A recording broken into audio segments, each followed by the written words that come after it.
Hey everybody, and welcome to Thoughts of the Week. Today, as I said on Facebook to you guys, my thought is going to be music and strictly music because, as you know, I've been playing drums since I was 3 years old. I have 3 guitars. I still have my drum kit I got when I was 7. So, I pretty much owe my life to music. But anyways, there's going to be 2 key points, I'll say, for right now. Or 3, actually, yeah. 3 key points. What the hell is wrong with our generation? Influences with music and originality. Oh, okay, a 4th point, and stealing. Okay, first point, what the hell is wrong with our generation? What the hell is wrong with our generation when it comes to us being total dumbasses? Good point. Let me think for a second. Oh yeah, with us twerking and popping the mollies and stuff like that. No. Okay? See, our generation is going down the shitter because currently everybody decides that twerking is going to be a great new fad. No, it is not. Twerking is going to make you look like an idiot, where either you're going to be saying one of two things. Let's go to a back alley right now, or welcome to McDonald's, may I take your order? And with that, that's just my thoughts with that, because to me it just shows that you're not going to become a Harvard graduate. You're not going to hell even go to college. If you're going to be like, oh yeah, I'll videotape myself shaking my ass to rap music, then no, it's not going to work out for you in the end very well, because to me at least it basically sets you up for rape. I don't know why, but that kind of shows me that it's like, if you're in the club, you got a nice body, you're hammered out of your ass, what is the guy going to do? Is he going to approach you and say, do you need a ride home? No, he's going to say, let's go home and I'm a butt fuck you. That's exactly what he's going to say. Because to him, he's like, oh, she's an easy target, and I know she's been shaking her ass all night, so maybe she can do that for me at my house. Then you wake up the next morning and you look over and you're like, who the hell is this guy next to me? And he rolls over and he's like, oh, hi, my name is Mark, I'm 35 years old and I'm a pedophile. Would you please sign these papers for me? It's that kind of stuff that really pisses me off. Okay, number 2. Shit, what was number 2? Screw it, I'll just say originality. Originality with music has gone quite a ways, and it's kind of faded. It has faded. It's really faded. It's faded to the point where I've almost given up completely on listening to newer music and gone to listening to older music, except for they like Slipknot. Because I know Slipknot's coming out with a new album, which I'm freaking excited for, because it's supposed to be coming in October or December, October or November, so guess what? I'm excited about that. But yeah, with originality with music, it's really kind of faded away ever since we got into the 2000s. And if you don't understand what I'm talking about, go back about 40 years to, let's see, Creedence Clearwater Revival. Okay? And if you don't know who they are, go and watch any Vietnam War movie. They'll probably play it. They'll probably play Run Through the Jungle by Creedence Clearwater Revival. And if you haven't heard of them, go and look them up and shut your mouth. See, but they were original. They had music that actually meant something to them. It's like Run Through the Jungle. Talking about war, man. That shit wasn't pretty. Guaranteed it wasn't pretty. I'm happy I'm not going there, and I'm happy I'm never going to go there. Hell, if we do have a draft, my ass is going to Canada. Eh? But guess what? It's like music with that. It's originality, especially when it comes to the bands like The Doors. You listen to a band like The Doors, all of their music is nothing but poetry by Jim Morrison. And it's poetry, so it actually means something. And if you don't believe me, go and look up The End by The Doors. Granted, it's an 11-minute long song, but if you listen to it all, it'll kind of make you feel like you're on an acid trip without having to take acid. That's where I find the originality. See, and there's a lot of music that's really pissing me off when it comes to the newer stuff, even though, granted, I can't remember because I don't listen to that crap, but like with Skrillex. Comparing the Skrillex to The Doors, you might as well put a bullet in your brain and just call it the end. Because it's not even worth it. See, now with Skrillex, I was about to find him and rip his head off, but when he did the remake of Riders on the Storm, where it sounds like two robots humping with the Doors in the background and have Snoop Dogg on it, rah, rah, rah. No, you don't do that to a Doors song. If you do that to a Doors song, you deserve to have yourself laying down on an ice rink and have somebody skate over your throat. And I'm not kidding with this. With originality, it's like, okay, stealing.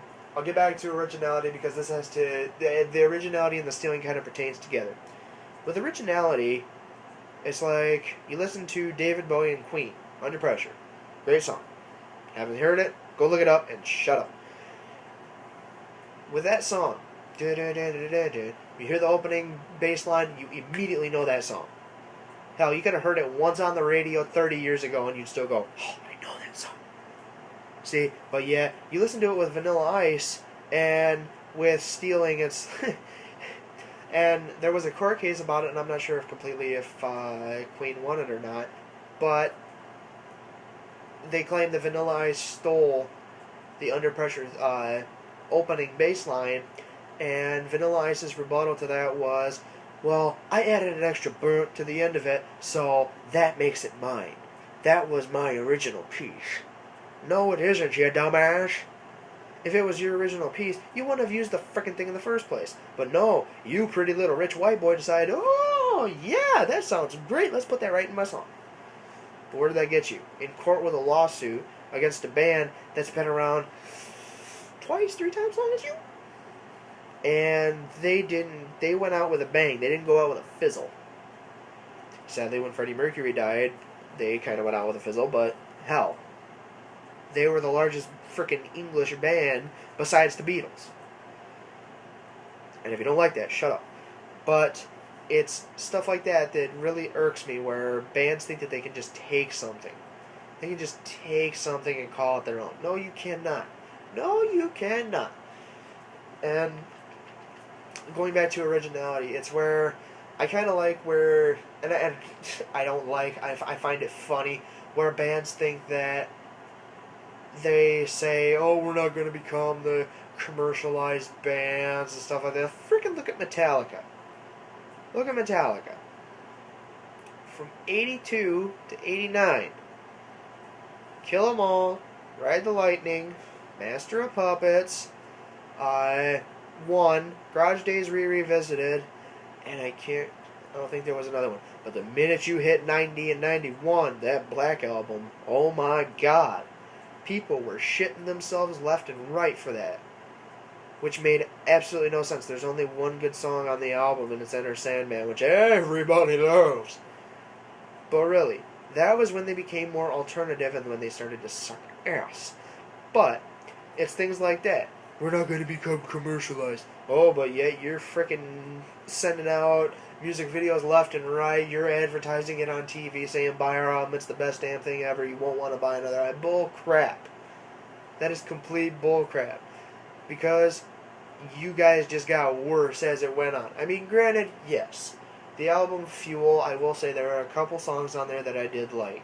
But it's like you guys come out with Saint Anger, Death Magnetic, and your most recent song, Kings of Summer. Are you serious? You guys are in your late 50s and you're trying to say you're the Kings of Summer? Shut your damn mouth. You guys haven't had a good song since 1988.